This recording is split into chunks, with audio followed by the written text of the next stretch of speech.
Chapter 12 of the Doings of Raffles Haw by Sir Arthur Conan Doyle. This recording is in the public domain. A Family Jar. And so the great secret was out, and Robert walked home with his head in a whirl, and the blood tingling in his veins. He had shivered as he came up at the damp cold of the wind and the sight of the mist mottled landscape. That was all gone now.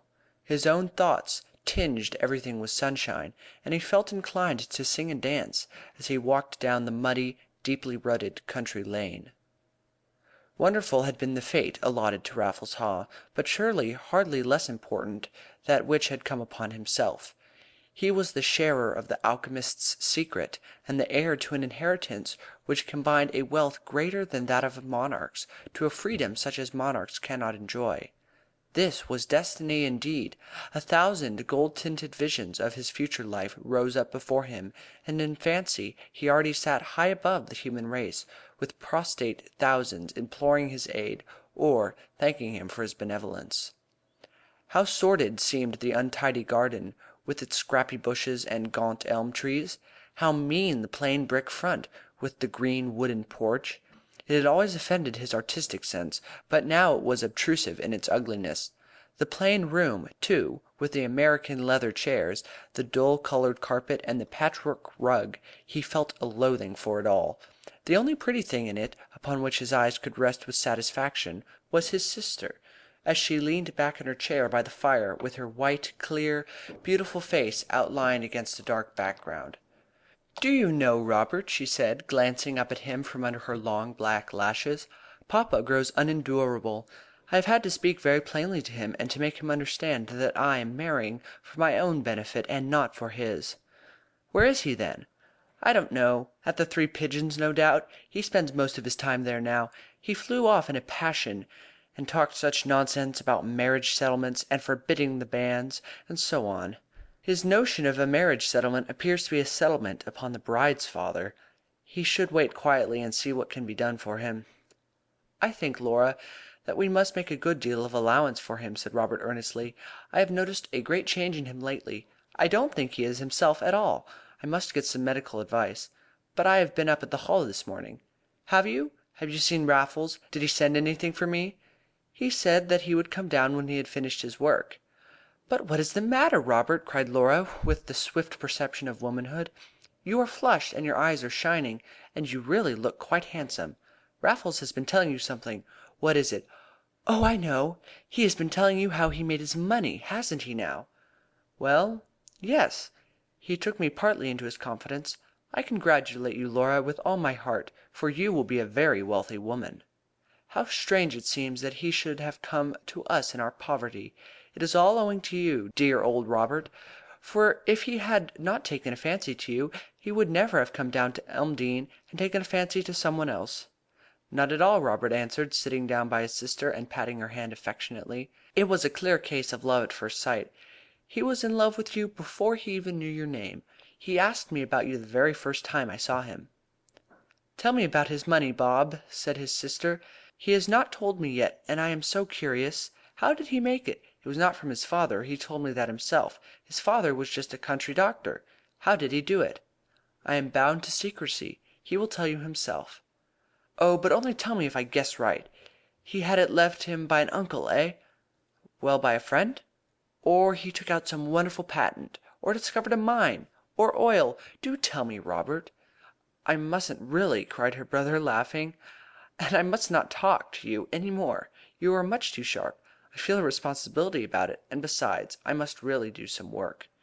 "It is very kind of you," said Laura, pouting, "but I must put my things on, for I go into Birmingham by the 1:20. "To Birmingham?" "Yes, I have 100 things to order. There is everything to be got. You men forget about these details. Raffles wishes to have the wedding in a little more than a fortnight. Of course it will be very quiet, but still one needs something." "So early as that?" said Robert thoughtfully. "Well, perhaps it is better so." "Much better, Robert. Would it not be dreadful if Hector came back first, and there was a scene? If I were once married I should not mind. Why should I? But of course Raffles knows nothing about him, and it would be terrible if they came together." "That must be avoided at all costs." "Oh, I cannot even bear to think of it. Poor Hector! And yet what could I do, Robert? You know that it was only a boy and girl affair. And how could I refuse such an offer as this? It was a duty to my family, was it not?" "You were placed in a difficult position, very difficult," her brother answered. "But all will be right, and I have no doubt Hector will see it as you do. But does Mr. Spurling know of your engagement?" "Not a word. He was here yesterday and talked of Hector, but indeed I did not know how to tell him. We are to be married by special license in Birmingham, so really there is no reason why he should know. But now I must hurry or I shall miss my train." When his sister was gone, Robert went up to his studio, and having ground some colours upon his palette, he stood for some time, brush and mahlstick in hand, in front of his big, bare canvas. But how profitless all his work seemed to him now. What object had he in doing it? Was it to earn money? Money could be had for the asking, or, for that matter, without the asking. Or was it to produce a thing of beauty? But he had artistic faults. Raffles Haw had said so, and he knew that he was right. After all his pains the thing might not please, and with money he could at all times buy pictures which would please, and which would be things of beauty. What then was the object of his working? He could see none. He threw down his brush, and, lighting his pipe, he strolled downstairs once more. His father was standing in front of the fire, and in no very good humour, as his red face and puckered eyes sufficed to show. "Well, Robert," he began, "I suppose that as usual you have spent your morning plotting against your father." "What do you mean, father?" "I mean what I say. What is it but plotting when three folks, you and she and this Raffles Haw, whisper and arrange and have meetings without a word to me about it? What do I know of your plans?" "I cannot tell you secrets which are not my own, father." "But I'll have a voice in this matter for all that. Secrets or no secrets, you will find that Laura has a father, and that he is not a man to be set aside. I may have my ups and downs in trade, but I have not quite fallen so low that I am nothing in my own family. What am I to get out of this precious marriage?" "What should you get? Surely Laura's happiness and welfare are enough for you? If this man were really fond of Laura he would show proper consideration for Laura's father. It was only yesterday that I had asked him for a loan, condescended actually to ask for it, I who have been within an ace of being Mayor of Birmingham, and he refused me point blank." "Oh, father, how could you expose yourself to such humiliation?" "Refuse me point blank!" cried the old man excitedly. "It was against his principles, if you please. But I'll be even with him. You see, if I am not, I know one or two things about him. What is it they call him at the Three Pigeons? A smasher? That's the word. A coiner of false money. Why else should he have his metal sent him, and that great smoky chimney of his going all day?" "Why can you not leave him alone, father?" expostulated Robert. "You seem to think of nothing but his money. If he had not a penny he would still be a very kind-hearted, pleasant gentleman." Old McIntyre burst into a hoarse laugh. "I'd like to hear you preach," said he. "Without a penny, indeed! Do you think that you would dance attendance upon him if he were a poor man? Do you think that Laura would ever have looked twice at him? You know as well as I do that she is marrying him only for the money." Robert gave a cry of dismay. There was the alchemist standing in the doorway, pale and silent, looking from one to the other of them with his searching eyes.